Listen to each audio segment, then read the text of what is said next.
What's up, everybody? Welcome back to another episode of Greetings from the Garden State. I'm Mike Ham. We are here in Montclair, New Jersey at Eastside Mags with Jeff Beck. Jeff, welcome to the show. Hey, how's it going, everybody? It's going. It's going. So this could be the coolest place we've been to. Full disclosure, yesterday we recorded with a farm animal sanctuary. Oh. That was pretty cool because we got to pet a lot of cows and pigs and goats and stuff. I'm kind of upset that I don't have any of those cool things. Yeah, well, you got some other cool things in here. So let's talk about it. Like, what do you guys do here? Not as cool as a goat, though. They have square pupils. I know, and only bottom teeth. Did you know that?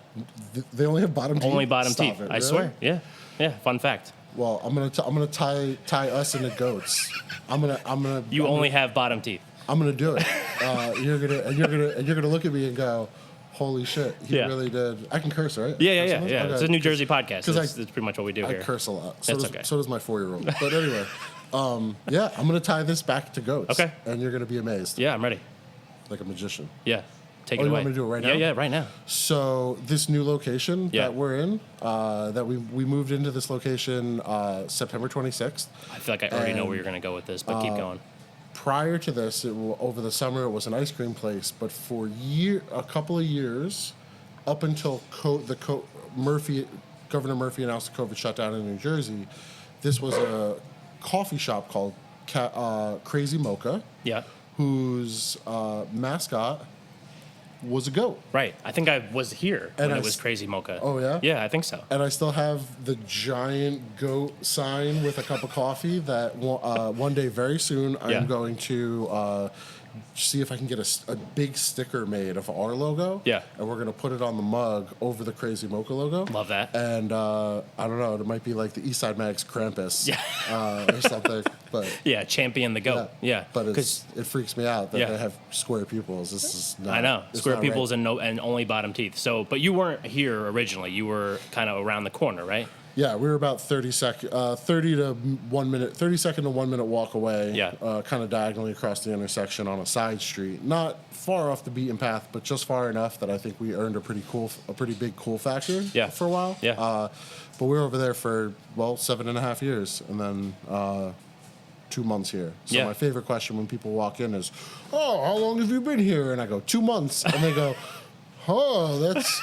pretty new. That's not that long. And I go, well, yeah, but 7.5 years on South Fullerton. And Yeah. And people go, oh, yeah. So you're the same comic book store. Like, yeah, we're the same. Right. Thanks for keeping up with us. Yeah, and, awesome. Yeah. Thanks for your patronage. So you said comic book store in there, and if people that are watching on YouTube can't figure it out, this is a comic book primarily a comic book store, correct? Comic books, graphic novels, collectibles, statues, action figures, original artwork from local artists, DVDs, used DVDs, because I'm trying to empty out parts of my house. And why not use my shop as a vehicle for that? Exactly. And my friend's house, because he gave me a whole bunch of Korean movies and kung fu DVDs and stuff like that. So Okay. we added those. Sure. Yeah. But yeah, and pop culture, fun. Yeah.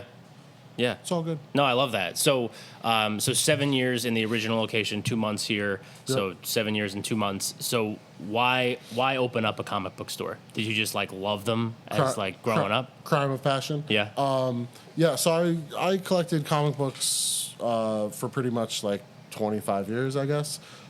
Most of my entire life. Although I'm 40 now, so it's not that much, but yeah, I'd say I started about when I was 12, 13.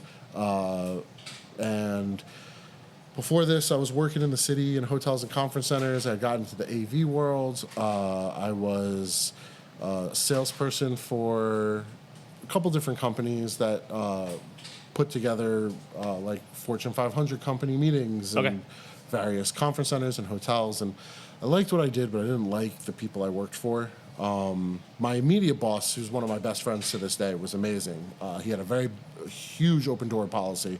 I got to sit in on P&L meetings and all kinds of other managerial stuff that I normally wouldn't have been privy to. Yeah. But he wanted everybody to know how the operation was run. There was no secrets. There was nothing crazy going on. He was just very upfront about everything. So I learned a lot from him about how to manage expenses and understand cash flow and stuff like that. So I kind of got like a, for lack of a better term, like a school of hard knocks type. Right. On running a business. On running a business. Yeah. So, and I had studied to get my MBA and all this stuff. Like I wanted to go back to school and get a degree in business administration and all this stuff. And what is it? The LSATs I think you have to take to get your MBA. GMATs. I know because I have an MBA. Oh. No, not to brag, but. Well, and now I'm doing a podcast, so you can tell. I'm pretty sure if I remember, I think I tanked my GMATs twice, and I was like, "Fuck this! I'm not getting an MBA. I'll figure something else out." Yeah. And I was like, and then a buddy of mine who, one of my best friends who lives in Tel Aviv, who I've known since 4th grade, who at the same time was also trying to get his MBA and did well on his GMATs, and then went and got his MBA, was like, dude, you don't really need an MBA. Doesn't make you a business owner. Of course, you can still do it as long as you understand what you need to understand. And I just thought about it. I was like, oh, okay. And so I started doing research, and I did a lot of reading on the web at different like state government sites and stuff like that, just to try to like, all right, I kind of understand this aspect. I understand cash flow. I understand labor. I understand this. So, it just. But working with Nick, who was my supervisor in hotels and conference centers, just really gave me the confidence I needed to feel like I could get this off the ground.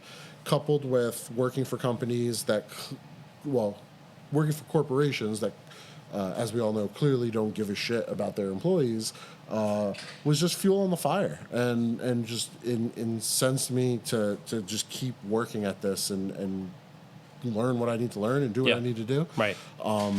Culminating in the last company that he and I worked at 2 different companies together.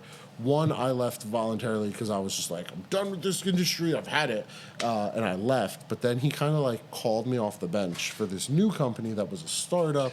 It was owned by 2 at the time 30-year-old CEOs. Yes, they had 2 CEOs, which they don't anymore because that doesn't work. Very rarely, no. Yeah. But they were best friends who graduated from Villanova together and used to sell textbooks or cigarettes or something in their dorm rooms. I don't know, but they had like a college business together, and they were like, "Oh, we work well together. We should take this to the next level." And then ended up opening this business where I won't say the name of the company just for fear of retribution. Right? Yeah, we don't need that. Not that I'm scared of them, but I just don't care enough to give them any shout outs. But they would lease space in corporate buildings, turn it into meeting space, which would provide, and the idea is pretty cool. Yeah. It's an amenity for the tenants that are already in the building. They have meeting space and technology at their fingertips that they can just do whatever they need to and never really have to leave the said building. Yeah. And they would pull in business from outside. Okay.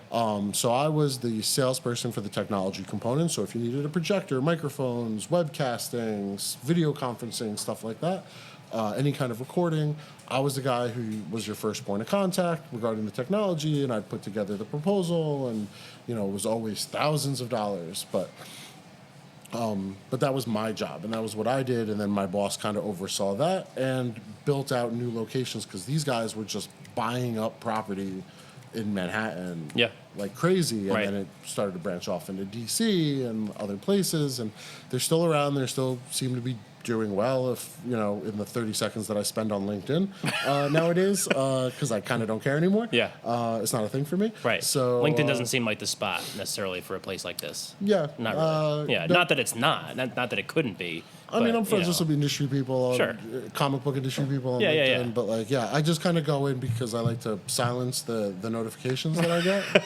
and every once in a while I get some like young, smoking hot millennial who's like, hey, I work for this young upstart advertising agency who can get you, and I'm just like, okay, is this a solicitation, or are you like really the person in your profile picture? Because I feel like I'm getting catfished. And, and usually I'm getting catfished. So, and actually one girl got real kind of like, she kind of threw a couple jabs back, and she was like, why would you think I was catfishing you? And then I was like, okay. And I like proposed a date and time to have a phone call. Sure. And she never got back to me, and I went, catfish. Right. Yeah. That's what happens. Yeah. You told me I wasn't being catfished. You catfished me by telling me I'm not being catfished. I was like, I'm just drowning in catfish. It's a good thing I like soul food. So, So LinkedIn sucks. But and then we started a comic book company. But then I started. So, and I also won't say the name of the company because I don't know if this will come back to bite me either. But I spent about 2 years behind the scenes of my old job, working on this. I just had a really bad day at work. Clients were yelling at me. Nothing was going right. You know, just everybody has those days. It's just like you feel like the whole world is just caving in. And so I got home. I ingested some herbal supplements. Okay. To expand my mind. Sure. And then went to the Burger King. I was living in Jersey City with my then girlfriend at the time, who's now my wife. And herbal supplements, went to Burger King, and was sitting there chowing down on like 4 burgers and a big milkshake. As one does. And I kind of caught my reflection, and I went, like, what am I doing? Yeah. This isn't healthy. Mentally or emotionally, this isn't good for me. Like, what am I doing with my life? Like, I'm miserable. I don't like my job. I got to figure this out. Yeah. So I sat down and I gave it a really hard thought, thanks to the herbals. And I decided I love comic books and I love music. And if I'm going to do one thing for the rest of if I could do one thing for the rest of my life, it would revolve around at least one of those 2 things, if not both. Yeah. Other than playing music in the store, I haven't terribly figured out a way to incorporate the 2. Yeah. We used to do live music in the shop. We would that's invite cool. bands out and have little like punk shows and stuff, which was cool. Yeah. But I just figured I didn't want to work nights for the rest of my life because eventually I wanted to have kids, which I do, and be able to go to like Little League or ballet or whatever that brings. So working nights wouldn't allow me to do any of those things. Right. And working in the city, I was basically responsible for about $2 million in sales minimum on an annual basis. So I said, well, if I can do $2 million in sales working for this corporation in Manhattan, surely I could sell $300,000 to $500,000 worth of product on my own in a small space in New Jersey. Right. And so one thing led to another, and I started putting a business plan together, and I'm Googling things, and I'm looking at the SBA and the SBDCC, whatever the smaller, like more local level of the Small Business Administration, which is the federal one. Right. Whatever the smaller version is. Yeah. I met with this dude, Sylvester, in Jersey City, who worked for the SBA.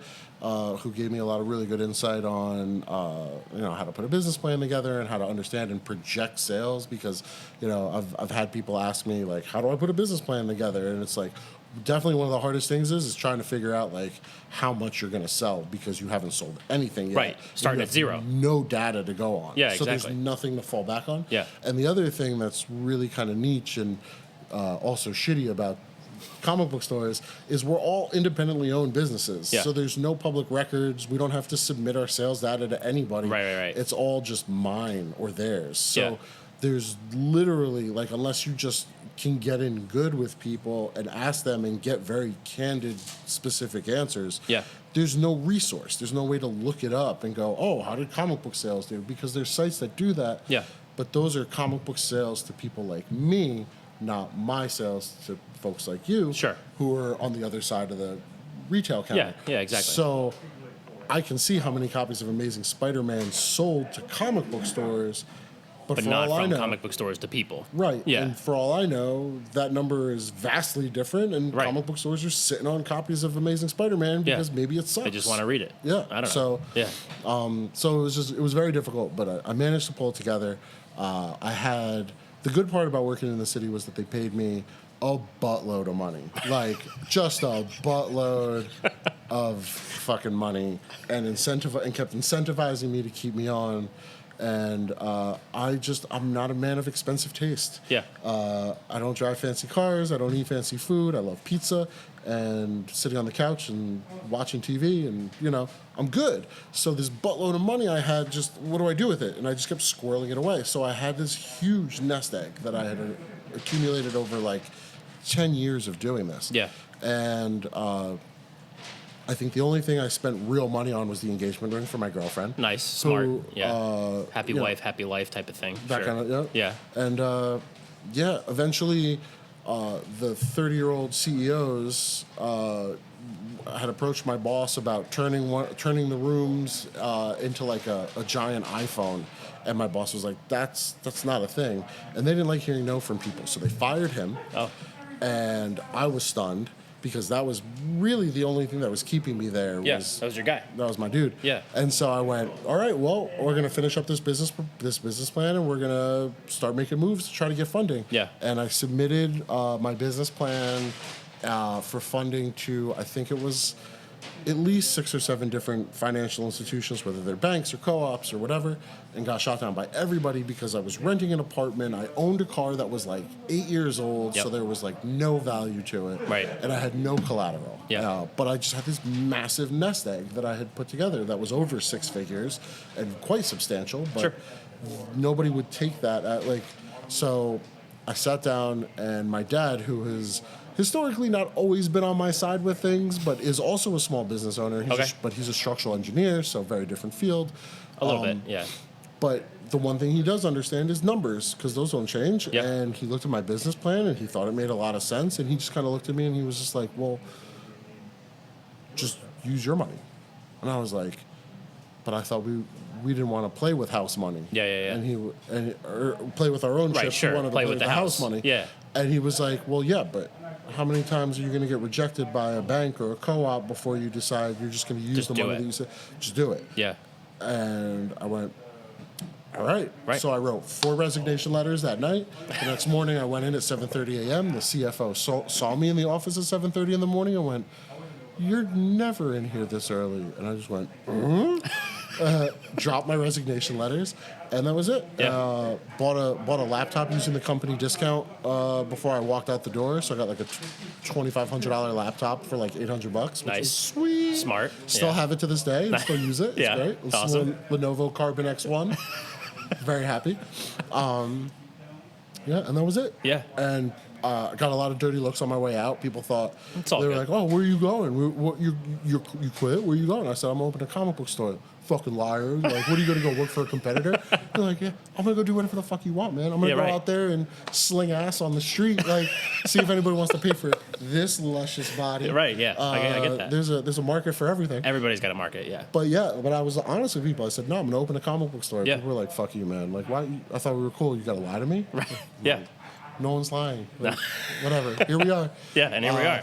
And 7.5 years later, I really didn't think this thing was going to stand on its own. But, Yeah. fuck, man. We're here. It's a long time. And we're doing great. Yeah, I love that. And just moved to a bigger space. Right. And, I got no complaints. Rolling right along. All right, so we went a little long on that first segment, but that's okay. So Totally what we're going to do is we're going to take a short break, and then we'll be right back. So this is the Greens from the Garden State podcast. I'm Mike Cam. We're here with Jeff Beck at Eastside Mags of Montclair, New Jersey. We'll be right back.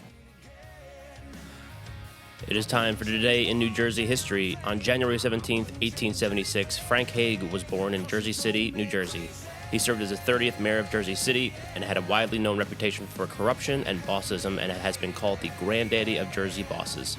At the time of his death, which was on January 1st, 1956, Hague's wealth was estimated to have been over $10 million, although his city salary never exceeded $8,500 a year, and he had no other legitimate source of income. And that is Today in New Jersey History. And we're back. This is the Greens from the Garden State podcast. I'm Mike Cam. We are here at Eastside Mags of Montclair, New Jersey with Jeff Beck. So, Jeff, in the first segment, we did a great background of Jeff Beck. Very thorough. Very thorough, from basically birth to now. So if you haven't listened to the first segment, you should probably go back and listen to that and find out where he was born, all that. I'm totally kidding, obviously. Social security number, blood type. Pin number, all that. But so I do want to talk about it. So we kind of took you through like your professional background and kind of what Eastside Mags is on a broad scale and the business and all that kind of stuff. But one of the things that I did want to ask you is, some people that take something that they're passionate about, something that they love, and marry it with a business, sometimes the passion kind of wears off a little bit. Is that something that you've seen, or is this something that you're more on the positive side of that? I would definitely say I'm more on the positive side of it. I still really enjoy reading comics. It does irk me, especially like the last couple weeks where just things have been there's been a lot of changes in the industry. Marvel jumped from one distributor to another. That's, a whole kettle of fish on its own. And DC did it earlier. I actually did it during while things were shut down and COVID was kind of at its height. DC went, oh, well, we're going to throw a monkey wrench in this whole thing for you. And it was like, oh my God, I don't even have to deal with the global pandemic and not letting customers into my store. And now I have to readjust everything. But at least I will say in hindsight that it was good that they did that while it was shut down. I didn't have to worry about dealing with customers coming in and out and that at the same time. Sure. So, right. But I mean, yeah. So this week's it's been a little hairy. One of my main distributor that I use was the victim of a ransomware attack. Okay. So we couldn't check in shipments, we couldn't do orders, we couldn't do a lot of things because we're kind of relying on their hardware. And so that was kind of a pain in the butt. So it's kind of irking me that I don't think I read any comics this week. And I try to, there's a few titles like Spider-Man and Batman that I'll read on a regular basis because those are characters that I grew up loving. But then I try to just read 2 or 3 issues of a lot of different titles so I can get a sense of what something's about. So when someone comes in and goes, oh, what's this about? I can actually say, I didn't really like it, or I loved it, or the art's great, but the writing was give them a real honest opinion about how I felt about it. Exactly. But then also let them know you're not me, so maybe you'll really dig this. Right. I didn't think it was that great, or I love this. I hope you like it too. Yeah. And if you don't, that's okay. Yeah. But yeah, so it hasn't taken away any love of it. It's opened me up to exactly what goes on behind the scenes, how it's produced, how they're created, the kind of work and effort that goes into it. I've met a ton of really awesome people, from artists and writers to publishers to ad sales to editors, all kinds of different people who occupy different positions from the top down as far as the creation and distribution of this stuff goes. I've unfortunately met some shitty people. Which everybody does in a lot of different ways in different places, But I guess in terms of pulling back the curtain and seeing how the sausage is made kind of thing, it's not terrifying. Yeah. It's definitely been eye-opening, and I think it also steers me a little bit as far as, people who are inclusive and who are thoughtful and are genuine, I tend to support their stuff more than the people who tend to be shitty. Yeah. I mean, if it's good. And at the end of the day, it's really about sales and what's moving. Yeah. And back to the numbers thing. Yeah, exactly. And if something happens and people stop buying Batman, well, I'll stop stocking Batman. It seems like a taboo thing, and it's heresy, a comic book store not carrying Batman. But if the book's that bad and it's not moving, why stock it? Right. Yeah. And the great part about the comics industry is that, despite popular belief, I don't know if it's popular belief, but a lot of people just kind of go, oh, it's comic books, so it's Superman, Batman, Spider-Man, all that shit. But there's so much more out there than superhero stuff. So, whatever, if I have to stop selling Batman because it's not selling anymore, it's not like I'm dead. There's literally hundreds and thousands of other titles and other directions that I can go in, which I found out very quickly during shutdown and COVID and all that stuff. Right. So it's not one's not mutually exclusive to the other, and it's, we'll be fine. But but no, I'm still very much a fan. I just saw Eternals yesterday. Nice. Which is the first time in almost 2 years I've seen a movie on opening weekend. But it was a buddy of mine who wanted to take me out. My birthday's in a couple weeks. So, nice. It was kind of an early birthday present, and it was great. Yeah. It wasn't what I expected, but I really enjoyed the movie. Yeah. And so, I go see the movies, I watch the TV shows, if they're on demand or whatever, I'm still very much into it. Yeah. No, I love that. So kind of going off of that too, in that answer, which I love that, the passion is still there for the stuff that you were passionate about. That's why you started this. So it would kind of be kind of shitty if you weren't anymore, and you were just this curmudgeon that just hated comic books now. But so talking about the last year and a half, by the time this episode posts, it's going to be close to 2 years, which is almost kind of crazy to think about. Yeah. But when you're navigating that time, obviously you had to move over the course of the last couple months when this episode's being recorded, but were there things that maybe you tried to implement in the business with your customer base maybe that if not for the last couple of years that maybe you would not have tried? Like, were there Zoom things? Were there ways you were trying to stay connected with your customers even with the doors closed and people not allowed in here? Oh yeah, I mean, I'm just in general. I don't say die. Like, I won't roll over. Yeah. I've never been that way, and I probably never will. So any obstacle that comes my way, and my old boss used to say it to me, and I say it to my wife all the time, and I say it to my kids even more. And it's always when something goes wrong, whether you had something personally to do with it or not, the only thing in this world that you have full control over is yourself.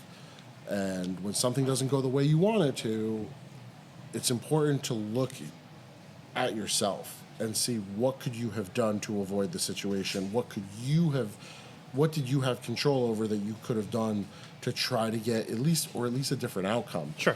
And so, yeah, I'm not responsible for COVID. I don't know where it came from. I don't know how we got it, but it's fucking here.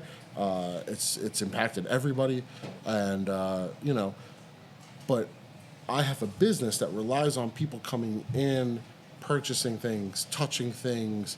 I mean, if you're not a comic book collector, like one of the big things that comic book collectors do is they like to dig through boxes. Yeah. Long boxes, short boxes, and flip through every single issue to find maybe a gem or a missing issue that they need, or just something cool as a gift, or whatever the reasoning is. Yeah. But it's a lot of hands-on, it's a lot of touching things, it's a lot of close quarters. If you've been to a comic convention before COVID, you've seen people like literally shoulder to shoulder digging through boxes, furiously. Yeah.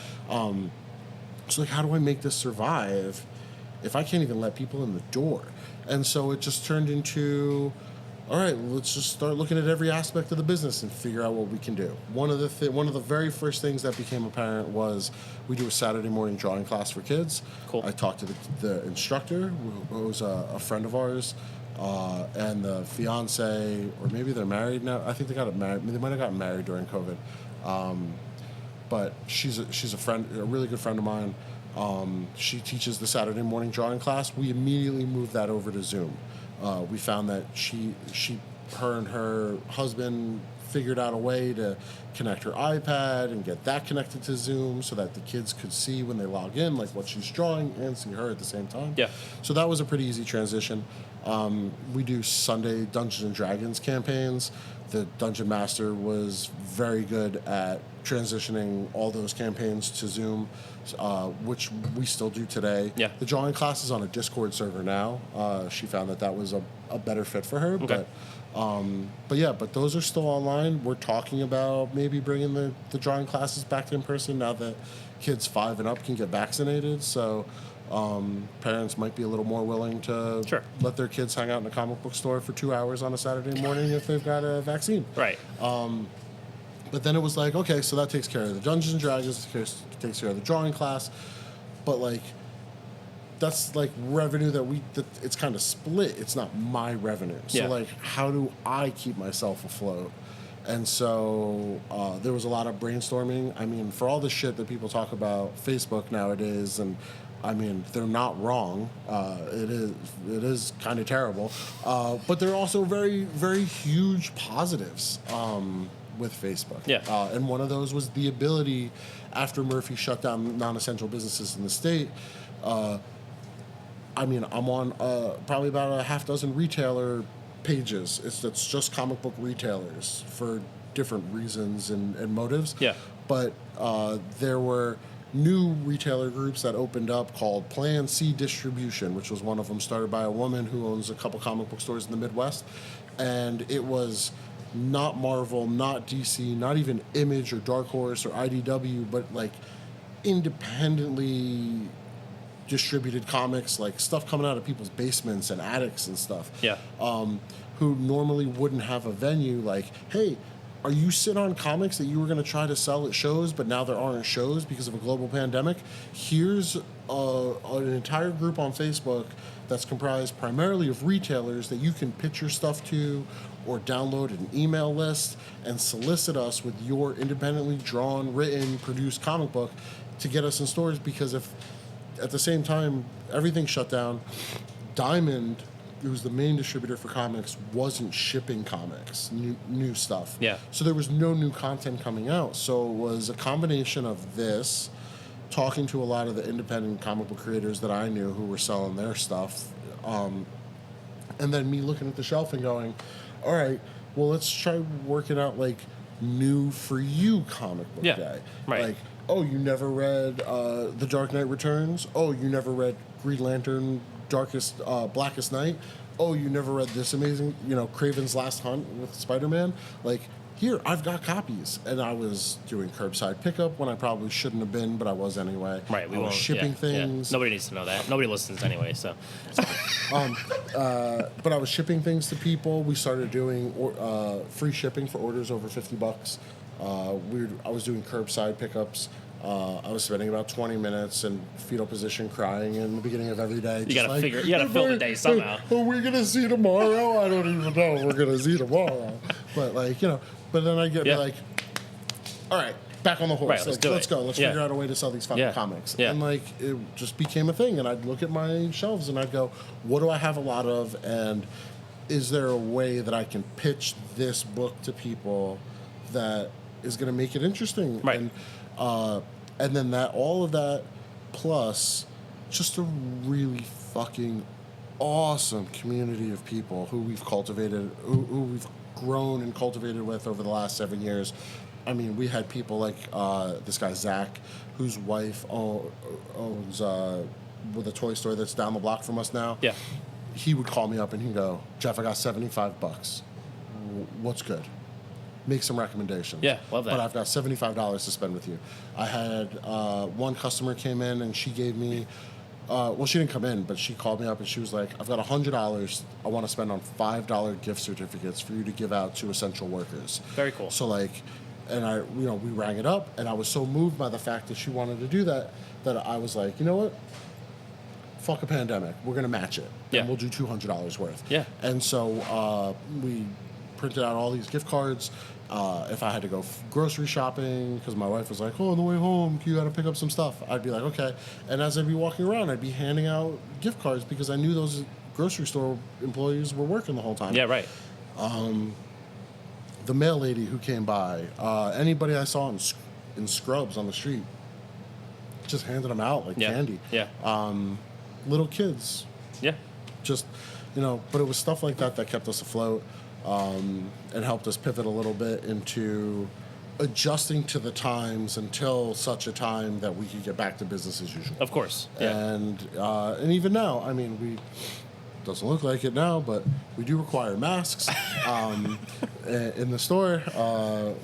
Not at this moment right now, but generally speaking, please wear a mask if you come by. Right. Yeah. Even if you don't have one, they gave me one when I walked in. Yeah, well, I now that there's not like this massive worldwide shortage of surgical masks, we pick up some giant bags of them and have them available, because sometimes people forget, and sometimes people come in and they're just like, no, I'm not wearing a mask, and it's like, all right, see you later. Have a great day.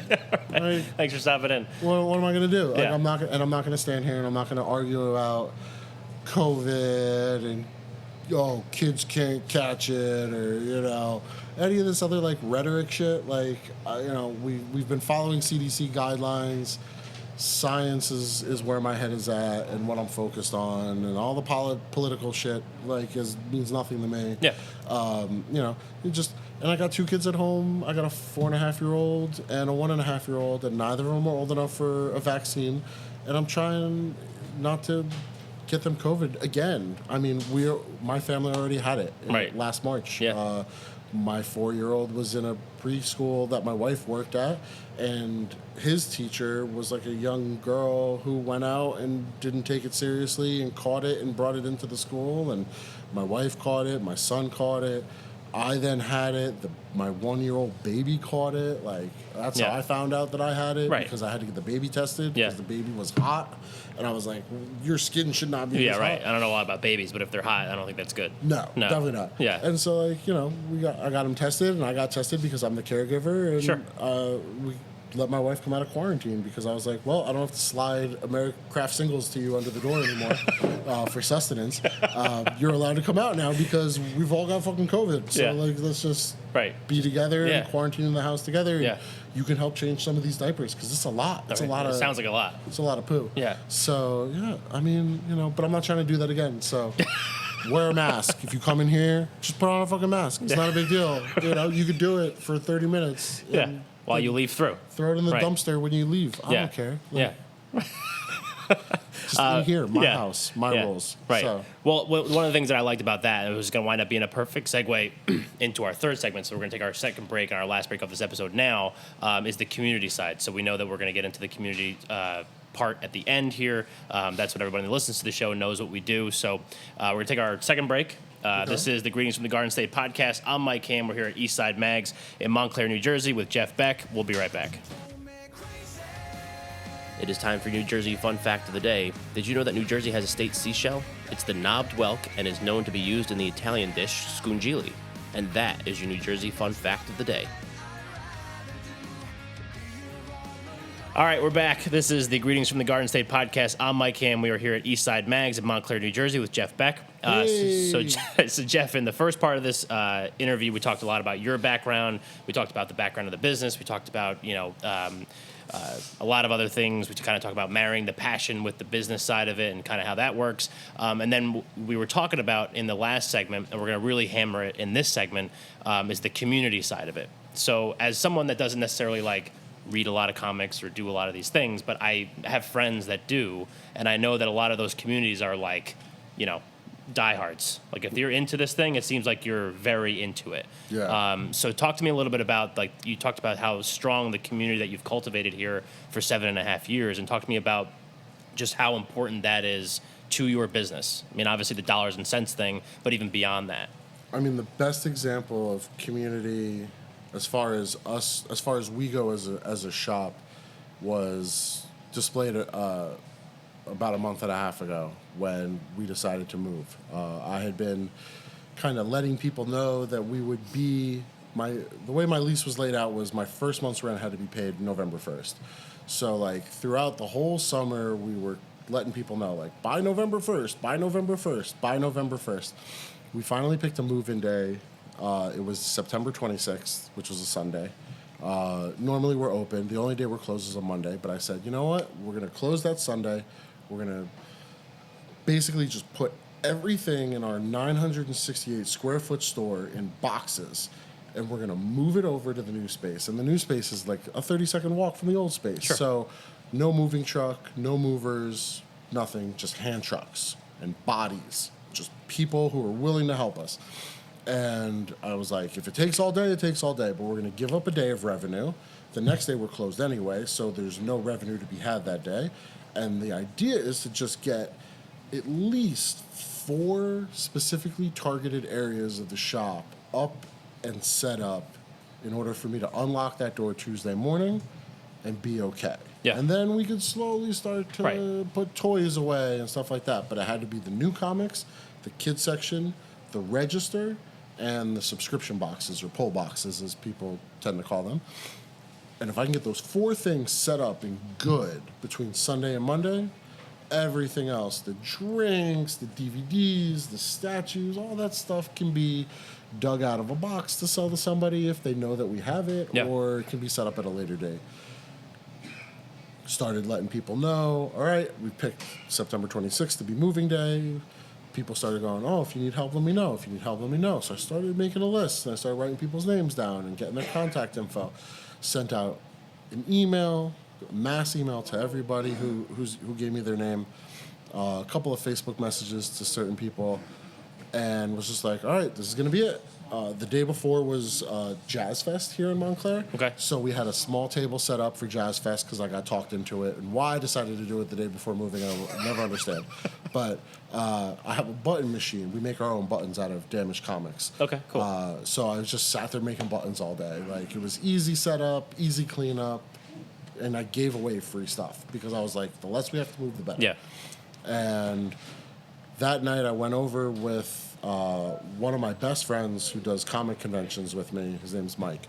And we stood in the empty store at 10 o'clock at night, and I told him about the 4 areas and how I wanted to do things, and we were good. He was on the same page.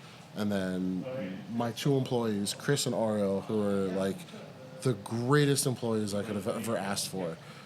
Chris has been with us practically since day one. I think he came on our 2nd year of business and has been with us ever since. Ariel, like 4th year. Yeah. And has been with us ever since.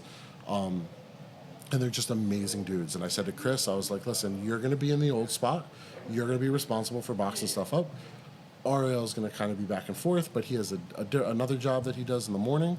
I'll be at the new spot receiving things. Yeah. And we're just going to kind of go from there. Sunday morning came. I told everybody, listen, we're going to be there as early as 7 a.m.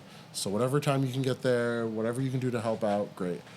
7 a.m., there was at least 10 people who showed up at 7 in the morning on a Sunday. Hand trucks, dollies, plastic wrap to wrap prices. And I was like totally moved by it. By the time we actually started moving things over, there was at least 20 people moving things back and forth. I mean, it was a nonstop caravan back and forth across the intersection of hand trucks moving things over. A lot of my stuff's already on wheels because my idea for the shop was to be able to move stuff around to make room for different events. Right. But like the absolute show of support from 20 people who didn't expect to get paid and didn't expect to get anything out of it other than to help us move things over. Yeah. Just showed me that we've made such a difference in certain people's lives, or just in the way that they experience this industry and comic books. And we've touched so many people that they were willing to come out here at 7 in the morning on a Sunday to help me move stuff over. Yeah.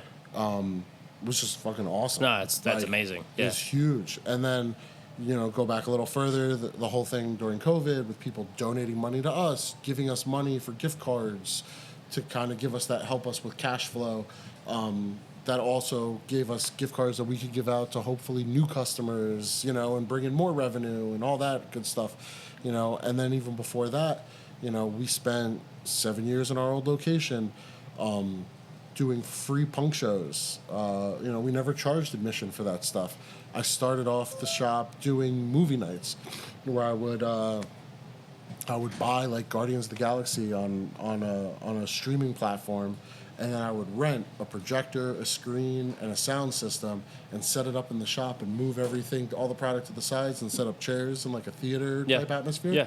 And we would do a showing of Guardians of the Galaxy, and to circumvent any rights or money we would have to pay, instead of charging admission, we would collect canned food that we would donate to a local food pantry. Awesome. So that if Disney was like, you owe us money for showing Guardians of the Galaxy, I'd go, okay, I can pay you in beans. How many cans of beans? There's a couple cans of Campbell's soup. Yeah, right. Yeah, complete with a press kit about how Disney would rather take food out of the mouths of the needy to compensate for me showing one of their movies. Like, never happened, but but that was the idea, was to be community supportive, and also at the same time, Disney can't ask me for money. So it was twofold. Yeah. But I mean, we've collected clothes and money for like sexual assault victims and victims of rape in Essex County, food pantries. We host local artists. So we hang up artwork and we help sell their artwork on consignment.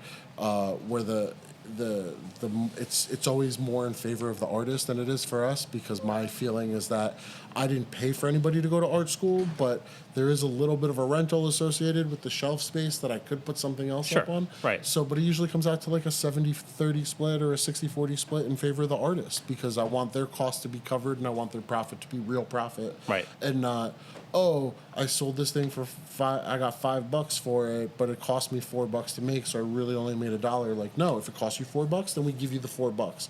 Whatever's left, that we split 50-50. Sure. Yeah. And we've met some amazing people through that too. Yeah. Independently produced comic books and distributed comic books. We have a whole. We used to bake them into everything. So like you could have Batman here, and right next to it could be a comic that a guy draws in his apartment. You know, right next to Batman on the wall. But you know, we've had some conversations about it amongst me and my team. And so now we're trying out the indie comics table. We set up a table where it's just indie comics and people can take a look. And, you know, that seems to be working out really well, too. So I've had no complaints there. No, that's awesome. But, you know, we're inclusive. We like diversity. We like different things. All of us have different tastes who work here. Yeah. We don't always see eye to eye on the same thing, which is great. I mean, it doesn't get volatile. It doesn't get angry. It's just, you know, gets a little heated sometimes, but that's okay. Passion. Call it passion. And, you know, we argue about stuff sometimes, and sometimes we're all like, nope, that season of Titans was the best fucking season in the world. Or, nope, this last season of Titans was fucking trash. And they ruined the Red Hood storyline, and super disappointed. Yeah. But, like, you know, but whatever it is, like, we're amicable about it. It's cool, and we just move on. Yeah. And it's just we love this stuff. Right. And I tell people all the time that the comic book industry is full of some of the greatest people you will ever meet, and some of the most toxic motherfuckers who will ever walk this earth. Because some people just don't know how to let things go, and they don't know how to like just let things change with the times. Yeah. But I guess that could be said for just about anything nowadays. Sure. So exactly. Yeah. So one of the last question I have about that is just, you know, because in the last segment also we were talking about the, you know, doing the classes for the kids, the drawing classes for the kids, doing the Dungeons and Dragons stuff on Sundays. Yep. Are there like other things that you do to try to like bring people in and, you know, like give them a space to do those types of things, or is that more just kind of like two specific examples? Part of the idea part of the reason why we moved to this new space here was because I read a lot of articles about how people are shopping now that COVID's a part of our lives, and how shopping habits will adjust moving forward, that things are never going to really go back to the way they were. So we have, you can't really see it in here, but this huge aluminum tube that runs down that gives us like an industrial feel, but is the air conditioning. So visible air conditioning makes people feel like there's airflow. It's a bigger space than about 2.5 times bigger than where we were. So instead of stacking things this way, I'm stacking things this way. Sure. So there's more room to move around. It also allowed us to open up this space in the back where we are now. That's going to be once we feel more comfortable gathering together, our gaming space. Yeah. So the Dungeons and Dragons will be in person and they'll be in their own space, whereas previously they were kind of in the middle of the store, and if someone came in who wasn't interested in Dungeons and Dragons, they were stepping over backpacks, and you know, it felt just very tight and crammed in there. Yeah. And now we don't have any of that stuff. Yeah. So besides forgetting the question that you just asked me.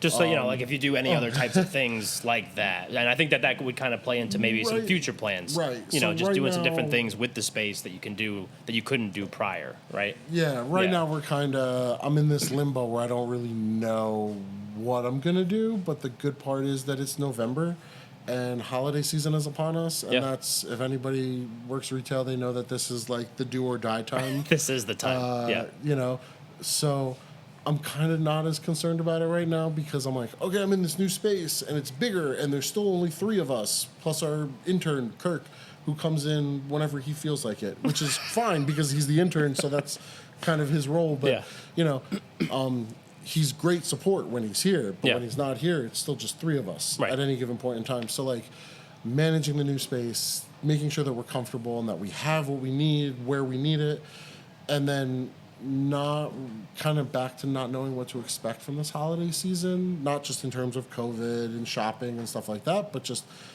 is our foot traffic going to be bigger now? Is it going to be less? Is it going to be different? Like, what's going on? Yeah. And so just having so many unknown variables right now, I'm not really in a rush to worry about that kind of stuff. But future-wise, we'd love to get our Dungeons and Dragons back to in-person. When our Dungeon Master gets his kids vaccinated, he's willing to do that.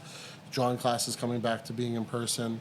Probably in January of next year, we'll start renting out the table space back here, because one thing that I also learned from COVID was that a lot of people were utilizing Zoom and other like Facebook Live to do online D&D campaigns. Well, people may not want to just be done with that. They may want to keep playing, but you may have been playing Dungeons and Dragons with 5 randos who you've never met and don't want in your fucking house. So there's a comic book store. Yeah, it's a totally public place where people are coming in and out, and there's employees, and we're inclusive and we're fun, and you can bring your randos here. And if you don't feel comfortable, you can tell us, and we'll make it stop or call somebody or do what we can. Yeah, but do your thing. You don't have to go, oh, I guess this is the end of our campaign because I don't fucking know you people and you're not sitting in my kitchen. Right. Like, no, you let them come here. Yeah. So that stuff can continue. Very cool. We've got a couple other ideas, maybe different events. Maybe we can go back to live music and that would be great. Start doing punk shows again. Yeah. A lot of that stuff. Someone said to me the other day, like, what's old is new again? And I was like, what are you, a fucking Hallmark card? Like, shut up. Don't say those things. It's gross. Yeah. But, I mean, he wasn't wrong. Like, what we've been doing, we can probably at some point go back to doing. Yeah. I mean, hopefully are we still trying to flatten a curve? I don't even know what it is anymore. It's just everybody, some places you wear masks, some places you don't. I just stick one in my pocket, and, if I need it, cool. If I don't need it, I probably wear it anyway because my kids aren't vaxxed yet. Yet. But, Awesome. All right, well, so what we're going to do now, if people have listened to this episode, and I cannot imagine if they've listened to this episode and they don't want to learn more or come check you guys out, all that kind of stuff. So what are some places that they can go? Maybe there's a website, maybe there's some social handles, all that kind of stuff. Where can they go to learn more? eastsidemags.com, at eastsidemags on Instagram, Facebook, and Twitter. My wife is telling me that I should have a TikTok, but I don't think I have time for that. Let's see. We're on Tumblr, if people still use Tumblr. Okay. You can find me on LinkedIn, if you're on LinkedIn. Right, and then you'll probably just silence those notifications anyway. Yeah, you're just going to catfish me anyway, which is fine. It's fine. Yeah. I don't send anybody money anyway, so it's just... Not anymore. It's not a thing. Yeah. And then what's the new address here, so people know? 491 Bloomfield Ave. We're in Suite 102, which is on the ground floor and totally wheelchair accessible if you have it. But yeah, we're visible from the main Ave. We're on the main street with the big boys and big girls. We're one of the big kids. Right, exactly. Playing on the big kid playground. Oh yeah, Bloomfield Ave. That's about as big as it gets around here. Right? Major county road. Yeah. And yeah. And awesome. So we're here. Awesome. We're selling comics and fun stuff. We just had mugs printed because a lot of people on the community pages have been complaining about parking in town. And I mean, it's been a problem. There's I think the broken parking meters are up to 11% townwide. I'm not a big fan of parking around Montclair. Love New Jersey, love Montclair. Not a big fan of parking around here. It's not. It's not a great thing. But we have, we're calling them Eastside mugs. It says Eastside Mags on one side, and on the other side it says proof I found parking in Montclair. So we're going to be giving you one before you leave. Oh, amazing! Thank you. You found parking. I did. Yeah, I had to carry my box all the way here, but it was all good. With a box full of stuff. So yeah, I'll put the mug in there. We're going to give you one as a party gift. I love that. Thank you. Since you found parking. Yeah. And I mean, people on the community pages think it's hilarious. Yeah. I just hope they think it's funny enough that they come in and buy these mugs that I just had printed up. So. Yeah. Well, but we've got T-shirts with very clear punk rock influences. Yeah, I love that. Actually, our TeePublic store has one that I manipulated the Notorious B.I.G. Ready to Die. Okay. It says Ready for Comics, and it's like Funko Hulk with the crooked crown on his head. Yeah. Yeah, it's cool. I gotta buy one for myself because now that I'm not getting them printed on my own, right? I have to buy your own my stuff. own merchandise so that I can get my own cut later. It's Yeah. weird. Yeah. Who knows? But yeah. Awesome. Well, Jeff, thank you so much for having me here today. This was amazing. Thanks for having me, man. Yeah, this of is course. great. You have a great podcast. Thank you. I appreciate that. I'm really happy that I got to be a part of it. Yeah, me too. This was a lot of fun. Definitely, I wouldn't say better than the goats, just a lot different than the goats that we had on the other day. So beating goats is not a it's not easy thing to do. No, but you did your It's a best. lot of You gave a reads valiant, a valiant effort for sure. So again, this is the Greetings from the Garden State podcast. I'm Mike Ham. We were here at Eastside Mags today in Montclair, New Jersey, with Jeff Beck. The GOAT. Jeff Beck, of all time. Jeff Beck, the GOAT. Thank you for listening, and we'll catch you next week.